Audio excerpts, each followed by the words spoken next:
releasing a tranche of documents about everything would end up implicating, it would go too deep, probably. That's my assumption of why they kind of want to memory hole it now and sort of rebrand it as a hoax. Whitney Webb just went on Peter McCormick's podcast to reveal why the Epstein scandal will never go away, why this is a cover-up, and the particular most embarrassing points of Epstein's past and his connections to people of prominence that make this cover-up bipartisan, including one angle and one connection to a U.S. president that isn't commonly discussed. So let's get her take on this. Please like the video and subscribe to the channel. We were promised all the files were going to be released. Yeah. The Black Book. And then suddenly there's nothing. There's nothing to see. Well, there is the Black Book. That was released in 2015. But beyond that, yeah. So a lot of people were expecting all sorts of new information about the case. And there was this big, attempt at making it look like that happened with, a bunch of influencers came to the White House and had all these binders. And they were like, Epstein Files Part 1. But then it turned out a lot of those documents, pretty much all of them, had already been previously released. And I don't know. It seems like the administration was expecting like that would be enough to kind of satisfy people because they did, the bells and whistles and made it look like that's what they were doing, but then didn't expect, I guess, people to be like, so what gives? And then with continued pushing, eventually instead of getting more, we got this dramatic reversal to the point where now Trump, after, a lot of the stuff about Epstein was kind of talked about a lot during his presidential campaign. Now it's, he says it's all a Democrat hoax. Very strange. Strange is one word for it, yeah. Did you watch Kash Patel's interview with Rogan? I saw clips from it, but I didn't feel like watching Kash Patel for 3 hours. Well, so I thought Rogan did a great job. He was pushing Kash, but that was the point I started to think, this is getting a bit weird. And I started to question, well, there was an opportunity for the Biden administration to use this against the Trump administration, and there's been a chance for the Trump administration to use it against the Biden administration, and both administrations love dirt. Yeah. Both want to attack the other one. Sure. And now both are just kind of like... This is because it implicates people of both parties of prominence. That's exactly what this is. And Whitney is right. They've tried to do all sorts of things to make red herrings and subterfuge to get away from the point. The Bindergate thing was recently just repeated also in front of Ro Khanna and Thomas Massie and MTG's press conference, where they stood alongside victims demanding the actual Epstein files. The actual women that were girls that are now women that were violated by Epstein are clamoring for support of Thomas Massie and MTG's plan to release the actual files. Not these farcical releases, including the one that happened the day before that to try to take away attention from them. And before that, they said, oh, we're going to seek out the grand jury testimony, which wasn't going to yield answers in the first place if it would have worked, which it didn't. The judge shut that down. And if it would have worked, it would have taken several months, resulted in documents with redactions, etc. So Whitney Webb is right. They are farcically changing course on this once in power. They used Epstein and the Epstein story as an electoral vehicle, but now are discarding it and pretending it's a hoax. It's a total insult, and you can see some dissonance and maybe many of Trump's supporters turning against Trump over it. Well, kind of. So with this recent reversal that we just talked about, a lot of Democrat congressmen are, kind of smell blood in the water, and we're calling to release the files and all of this. But I think neither party wants things to go too deep. So a lot of the benefit to partisan politics of the Epstein scandal, it only really is beneficial to either side if it's kept very superficial, And so I think, releasing a tranche of documents about everything would end up implicating, it would go too deep, probably. Yeah, and this is why a lot of Trump supporters say, hey, Biden was under the control of these files. Why didn't they release them if it implicated Trump? Well, they wouldn't have done that if it ultimately, in the same case, implicated them. So I think Whitney's right. That's my assumption of why they kind of want to memory hole it now and sort of rebrand it as a hoax. which is kind of challenging because a lot of Trump's base has been very interested in the Epstein case, arguably more than the Democrats' voter base. Certainly more. I mean, that's how Kash Patel and Dan Bongino built their political careers. There were other things. Bongino covered Russiagate, in depth, and other situations and other issues too. But these are the people Trump elevated over bringing transparency to the Epstein case. For years. Well, it feels like it's dented the MAGA movement maybe temporarily. Maybe. We'll see. So is it your belief that there is a treasure trove of information that we would all be interested in? Well, there's definitely information that they should put out there, I think. So, for example, the FBI raided Epstein's New York townhouse. They were reportedly binders, CDs full of multimedia content, all sorts of stuff. We don't really know what was on those. We had Pam Bondi, the Attorney General, say, "Oh, it's on my desk," and then is saying, "Oh, well, we can't release it because it's all CP, it's child porn." After saying "Oh no, it's implying it was releasable.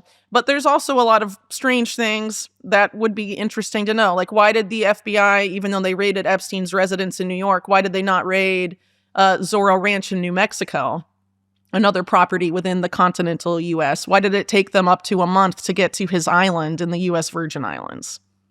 Yeah, he had all the time in the world to hide some of what he had, but she's exactly right. They pivoted so many times on this multimedia they found in a safe. There's still pictures of the binders on his shelves and the discs in this safe that were labeled with people's names on it, and we're just supposed to believe that there was nothing there after Pam Bondi originally said there were thousands of hours of Epstein molesting children, and then they pivoted that to, oh no, that was just child porn.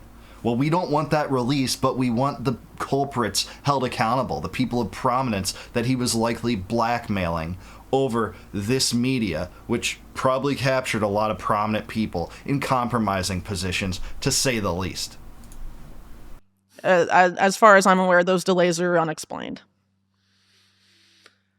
What about the France case? Jean-Luc Brunel, one of the main, or alleged co-conspirators of the Epstein case, died in a French prison awaiting trial, much like Epstein in 2022.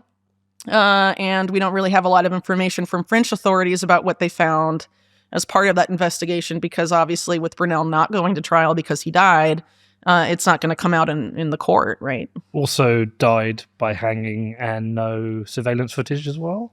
Well, I'm not sure about the circumstances of the death, but it was pretty much,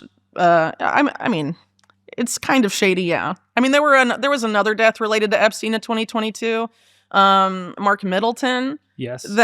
Before Mark Middleton, I have to stop on Jean-Luc Brunel. A lot of people say, there's no evidence that Epstein had any clients or associates that were involved in these child molestation operations either. But Jean-Luc Brunel undeniably was. You can read up on him. He was associated with Epstein. He held a modeling agency as a cover to molest children, much like Epstein tried to draw them in when he was associated with Wexner, with Victoria's Secret and the connection there. And Jean-Luc Brunel mysteriously died too once the French authorities had evidence on him and he was being held under charges. And we're just supposed to pretend there was nothing there too. That was completely bonkers. Hanging and shotgun. Yeah, hanging by police say that he hung himself with an extension cord and also shot himself in the chest. Said there was no weapon at the scene, later came back and said there was a weapon 30 feet from his body. And then the judge sealed all evidence from ever being made public to stop the spread of harmful conspiracy theories. So Brunel dying in prison, I'm not really aware of the circumstances. But, Do you want to explain the Mark Middleton thing is absolutely insane, and Mark Middleton was an associate that worked for Bill Clinton when Bill Clinton was president. He was a staffer in the White House, and it was Mark Middleton that facilitated the 17 visits that Epstein had with the president. I think either 17 or it might have been 16. It was close to all of them, if not all of them. And he mysteriously, once all this information about Epstein started to come out and Epstein's connections to Clinton and the Clinton White House circulated in the media, that is when Mark Middleton killed himself. And she's exactly right. If you don't believe this, you can look this up on the internet. The circumstances of his death is weird, to say the least. Hung with an extension cord and shot in the chest with a shotgun. And, you know, there hasn't been forthcoming information about this and what he knew, his associations with people related to Epstein. None of this has been made clear, but all of it is, you know, swirling around this insane story that is the Epstein case. What did he know? Dead men tell no tales. The connection of Brunel and Middleton to Epstein. Well, there's separate connections. Yes. So Brunel is a lot more connected to Epstein in the sense of the sex trafficking case. So he and Epstein worked together on this modeling agency called MC2, where under the guise of modeling contracts, Brunel would coax a lot of women from places like Brazil, from Eastern Europe, and in Russia, among other places, to come model in the U.S. Epstein would pay for their visas, among other expenses, for this agency, and they would come to the U.S. and be housed at these apartment complexes that are there's multiple attestations to that being a key part of the sex trafficking operation. Allegedly, women's passports were taken, so they were, you know, very controllable under those circumstances.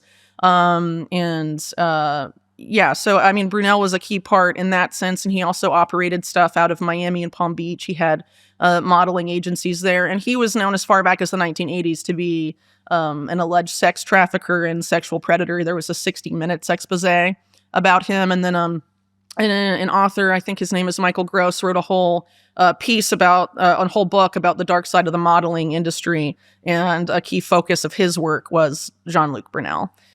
Of course, I mean, this is the perfect cover for a sex trafficking operation, for a child molestation operation. And again, Jean-Luc Brunel's name rarely gets inserted into this story at all. You know, the mainstream media doesn't want to cover this and Epstein's associations with him. But Epstein emulated this strategy too when he kind of oversaw Les Wexner's businesses, including L Brands, one of which was Victoria's Secret, where he was posing as a modeling agency to try to lure some of these women in to molest them as well. So that's what we're seeing here. Epstein was a predator of women, you know, and you know, it's undeniable that he had connections to other people that were too, despite what the DOJ and FBI tried to say. Hey, there was no clients, no associations, no blackmail, none of it.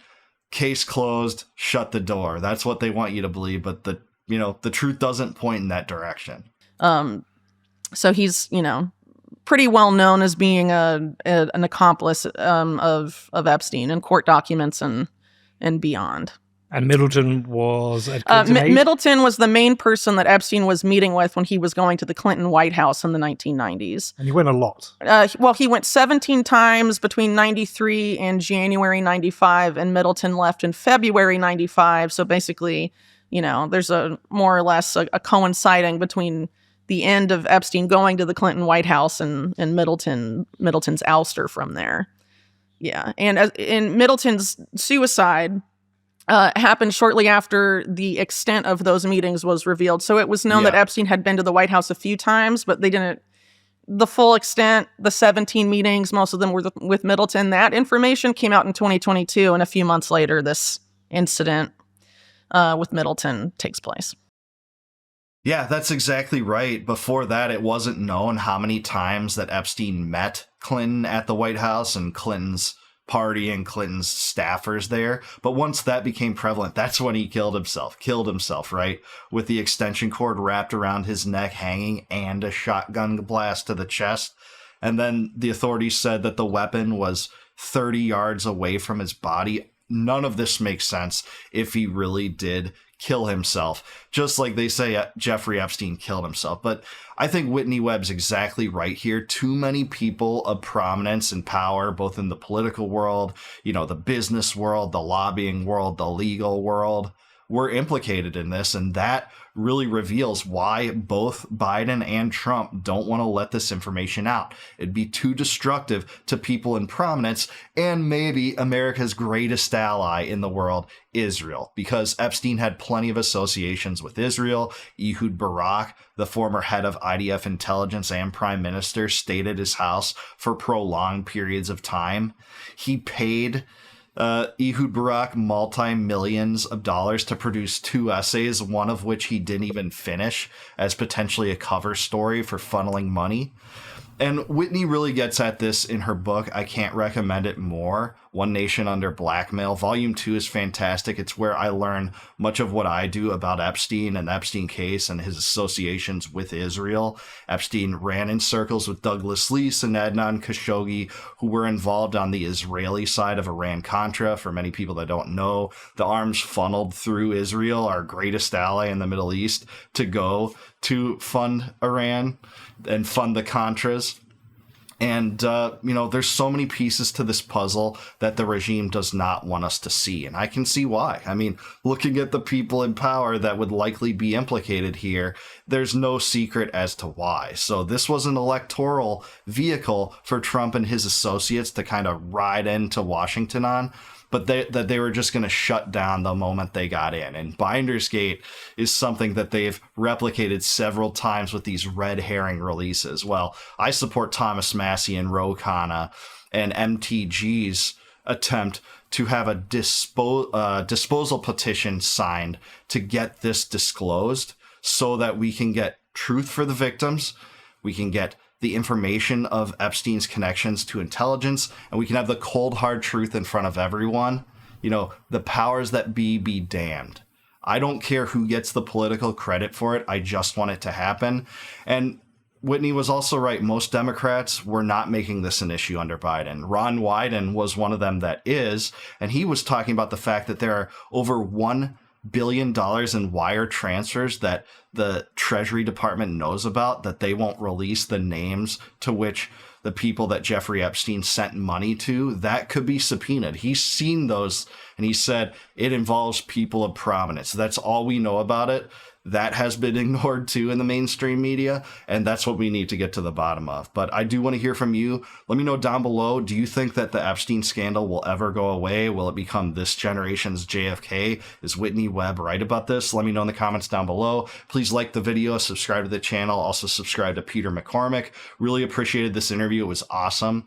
And please consider becoming a YouTube member. If you click the join button below, you can help support my channel. I'll tip my hat to you in return and also give you access to all my videos before they go live to the general public on YouTube if you do that. And until I see you guys next time, no more war, no more debt, no more inflation, and no more empire.